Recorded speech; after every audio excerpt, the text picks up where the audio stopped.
Hai, Assalamualaikum dan salam sejahtera kepada pensyarah Puan Nabisha dan rakan-rakan sekalian. Pada hari ini, kami daripada kumpulan 3 akan membentangkan tugasan yang bertajuk menganalisis strategi kaedah pengajaran bahasa Melayu berdasarkan tahap persekolahan.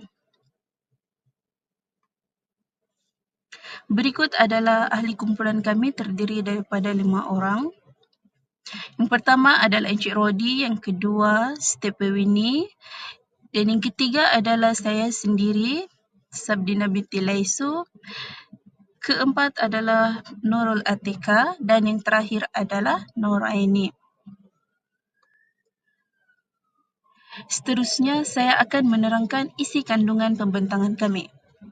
Antara isi kandungan yang akan dibentangkan ialah yang pertama, pengenalan, kemahiran bahasa Melayu yang dipilih, kaedah pengajaran, perbandingan dan keberkesanan kaedah, cadangan aktiviti PDP berasaskan digital, kelebihan dan cabaran cadangan aktiviti PDP, dan yang terakhir adalah kesimpulan. Baiklah, saya akan mulakan dengan pengenalan dahulu. Bahasa Melayu merupakan mata pelajaran yang teras dalam sistem pendidikan negara kerana berfungsi sebagai bahasa kebangsaan dan juga sebagai bahasa perpaduan. Penguasaan bahasa Melayu yang baik penting untuk membantu murid dalam komunikasi, pembelajaran dan juga pembentukan identiti nasional. Oleh itu, setiap guru perlu memilih kaedah pengajaran yang sesuai mengikut tahap persekolahan murid supaya proses pengajaran dan pembelajaran menjadi lebih berkesan.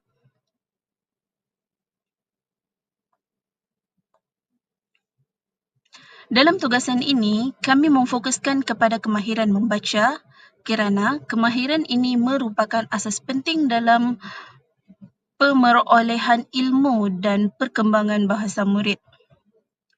Seterusnya, saya akan menerangkan tentang kemahiran bahasa Melayu yang akan kami pilih. Kemahiran membaca membantu murid memahami maklumat, meningkatkan kosakata dan mengembangkan pemikiran kritis. Murid sekolah rendah biasanya memerlukan pendekatan yang lebih mudah dan berperingkat, berbeza dengan murid sekolah menengah, di mana murid sekolah menengah lebih sesuai dengan aktiviti berbentuk, analisis dan pembelajaran kendiri. Oleh itu, guru perlu menggunakan strategi pengajaran yang sesuai dengan tahap perkembangan murid bagi memastikan pembelajaran lebih efektif dan menarik. Seterusnya, Atika akan membentangkan kaedah pengajaran. Terima kasih. Terima kasih Saudari Sabdina. Assalamualaikum dan salam sejahtera. Nama saya Atika. So, saya akan menerangkan slide yang seterusnya iaitu tentang kaedah pengajaran kemahiran membaca dalam bahasa Melayu. So, dalam bahasa Melayu, terdapat beberapa kaedah yang boleh digunakan dalam pengajaran membaca. Antaranya ialah seperti yang terpampang dalam skrin kita punya slide pada pagi ini. Yang pertama ialah kaedah fonik. Kedua, kaedah suku kata. Ketiga, kaedah bacaan berpandu. Keempat adalah kaedah perbincangan teks. Yang kelima adalah kaedah pembelajaran kooperatif. Yang keenam adalah kaedah gamifikasi. Jadi, mari kita lihat dengan lebih dalam tentang apakah kepentingan dan juga kebaikan kaedah-kaedah yang terdapat dalam pengajaran kemahiran membaca bahasa Melayu. So, yang pertama ialah kaedah fonik. So, dalam kaedah fonik ini, ia menekankan hubungan di antara huruf dan juga bunyi. So, kaedah ini sesuai untuk murid prasekolah dan juga sekolah rendah tahap 1 kerana ia membantu murid mengenal huruf dan juga membaca dengan betul. Kaedah yang kedua ialah kaedah suku kata. Dalam kaedah suku kata, ia memberi fokus kepada gabungan huruf untuk membentuk suku kata seperti pa, ca dan juga da. So, secara tidak langsung, kaedah ini membantu murid membaca secara berperingkat. So, kaedah yang ketiga ialah kaedah bacaan berpandu. So, kaedah bacaan berpandu ini digunakan dengan bimbingan seorang guru bagi membantu murid meningkatkan kelancaran membaca dan juga memahami teks dengan lebih baik. Yang kelima adalah kaedah perbincangan teks. So, dalam kaedah perbincangan teks, murid berbincang tentang isi penting, watak dan juga pengajaran dalam teks bagi meningkatkan pemahaman mereka. So, jika kita lihat secara lebih dalam kaedah perbincangan teks ini, ia selalunya berlaku dalam sekolah menengah lah. Kerana dalam sekolah menengah kita akan membaca cerpen-cerpen yang pendek, cerita-cerita yang pendek di mana kita dapat, di mana pelajar dapat berbincang tentang isi penting yang ingin disampaikan dan juga watak yang terdapat dalam novel ataupun cerpen tersebut. So, secara tidak langsung, murid dapat meningkatkan lagi kefahaman dalam pengajaran dalam kaedah perbincangan teks ini. So, seterusnya ialah kaedah pembelajaran kooperatif. So, kaedah pembelajaran kooperatif ini ia melibatkan aktiviti berkumpulan di mana murid bekerjasama dalam membaca teks, menjawab soalan dan juga membentangkan hasil perbincangan. So, akhir sekali ialah kaedah gamifikasi.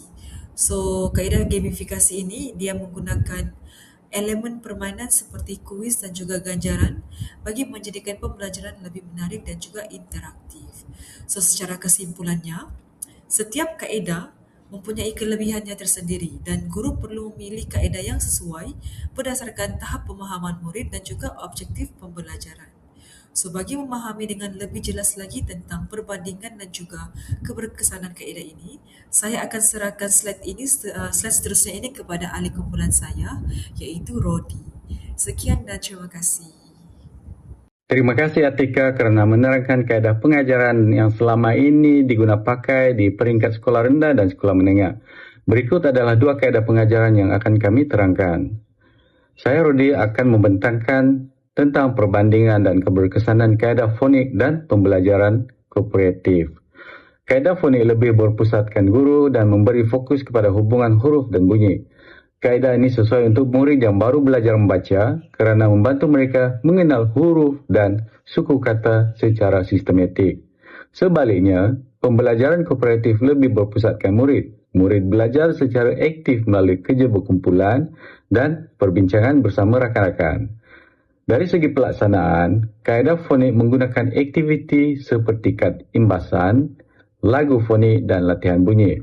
Pembelajaran kooperatif pula melibatkan aktiviti membaca teks, perbincangan isi penting dan membantu dan membuat pembentangan kumpulan. Selain itu, kaedah fonik lebih sesuai untuk murid prasekolah dan sekolah rendah tahap 1, manakala pembelajaran kooperatif sesuai untuk murid tahap 2 sehinggalah sekolah menengah.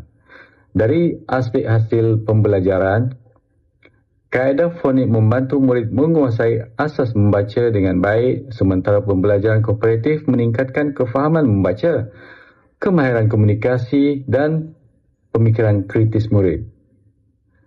Kesimpulannya, kedua kaedah ini mempunyai kelebihan tersendiri dan guru perlu memilih kaedah yang sesuai dengan mengikut tahap. Terima kasih. Assalamualaikum dan salam sejahtera. Saya Nur Erdin Zaidi akan menerangkan tentang cadangan aktiviti PDP berasaskan digital. Kaedah yang dipilih ialah pembelajaran kolaboratif berasaskan projek atau project-based learning dengan sokongan teknologi digital. Aktiviti yang dijalankan untuk murid tingkatan 2 dengan fokus kepada kemahiran membaca bahasa Melayu. Teknologi yang digunakan ialah Canva, Google Slide, Padlet dan rakaman video menggunakan telefon pintar. Tajuk aktiviti ini ialah Jom Baca dan Berkarya, projek ulasan cerpen digital. Pada langkah pertama, guru memaparkan video pendek berkaitan cerpen dan memperkenalkan objektif pembelajaran. Seterusnya, murid dibahagikan kepada kumpulan kecil dan membaca cerpen secara berkumpulan menggunakan Padlet. Murid perlu mengenal pasti tema, watak, nilai murni dan pengajaran. Kemudian, murid menghasilkan bahan digital menggunakan Canva atau Google Slide berdasarkan hasil perbincangan kumpulan. Selepas itu, murid membuat perbentangan atau rakaman video seperti lakonan pendek dan ulasan cerpen. Akhir sekali, guru membuat refleksi dan penilaian terhadap hasil kerja. Aktiviti ini dapat meningkatkan kreativiti, komunikasi dan penggunaan teknologi digital dalam kalangan murid. Sekian itu saja daripada saya. Selamat sejahtera. Nama saya Stephanie Winnie dan akan membentangkan tentang kelebihan dan cabaran aktiviti PDP digital yang dicadangkan. Antara kelebihan aktiviti ini ialah dapat meningkatkan kefahaman murid terhadap teks bacaan melalui aktiviti perbincangan secara berkumpulan. Selain itu, aktiviti ini juga menggalakkan pembelajaran kolaboratif dan kerja berpasukan. Murid dapat berkongsi idea dan meningkatkan kemahiran berkomunikasi mereka. Penggunaan teknologi seperti Canva, Google Slide, Padlet menjadikan proses PDP lebih menarik dan interaktif. Murid menjadi lebih aktif dan berminat untuk belajar. Aktiviti pembentangan dan rakam video juga membantu meningkatkan keyakinan murid untuk bercakap di hadapan khalayak. Walau bagaimanapun, terdapat beberapa cabaran dalam pelaksanaan aktiviti ini. Antaranya ialah kekurangan akses kepada peranti digital dan internet bagi setengah murid. Selain itu, tahap kemahiran teknologi murid juga berbeza dan ada murid yang memerlukan bimbingan tambahan daripada guru. Cabaran lain ialah pengurusan masa dan masalah teknikal seperti internet perlahan atau aplikasi tergendala. Kesimpulannya, guru perlu merancang aktiviti dengan baik supaya pembelajaran dapat berjalan dengan lancar dan berkesan. Sekian, terima kasih. Sebagai penutup, saya Sabdina akan menyampaikan kesimpulan bagi tugasan ini. Secara keseluruhannya, pemilihan kaedah pengajaran bahasa Melayu yang sesuai mengikut tahap persekolahan amatlah penting bagi memastikan keberkesanan proses pengajaran dan juga pembelajaran. Dalam tugasan ini, kemahiran membaca dipilih kerana kemahiran ini menjadi asas kepada pemerolehan ilmu dan penguasaan bahasa murid. Pelbagai kaedah pengajaran seperti fonik, suku kata, bacaan berpandu, pembelajaran kooperatif dan gamifikasi mempunyai fungsi dan kelebihan tersendiri. Selain itu, penggunaan teknologi digital melalui pembelajaran berasaskan projek dapat menjadikan PDP lebih menarik, kreatif dan berpusatkan murid.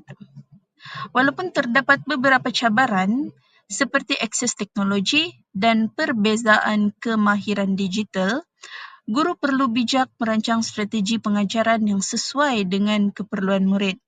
Secara kesimpulannya, guru memainkan peranan penting dalam memastikan proses PDP Bahasa Melayu dapat dijalankan dengan lebih berkesan selaras dengan pendidikan abad ke-21. Sekian pembentangan dari kami hari ini dari kumpulan 3. Sekian dan terima kasih.